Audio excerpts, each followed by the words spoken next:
Àṣìwí ò táṣìsọ.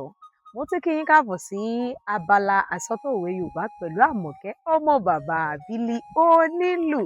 Lónìí, a mọ̀ wo àwọn òwe méjì kan tí a máa ń ṣèpá. Ẹ ti mọ̀ wípé lórí abala yìí, bó ṣe tọ́ ká mọ̀ pa àwọn òwe Yorùbá là ń kọ́ra wa. Òwe àkọ́kọ́ tá a mọ̀ wò lónìí, òun ni a kì í bímọ nísọ̀ ewúrẹ́ kó lọ sísọ̀ àgùntàn lọ jẹ. Rárá o, ẹ ní ewúrẹ́ kì í bí ni ká lọ sí ìsọ̀ àgùntàn lọ jẹ.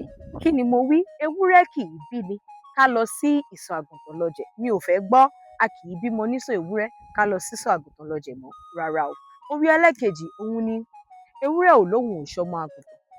Àgùntàn ló ní ìyá òun òbí dúdú. Rárá o. Ẹ ní ewúrẹ́ ò lóhùn ò ṣọmọ àgùntàn. Àgùntàn ló lóhùn ò ṣọmọ ewúrẹ́. Kí ni mo wí?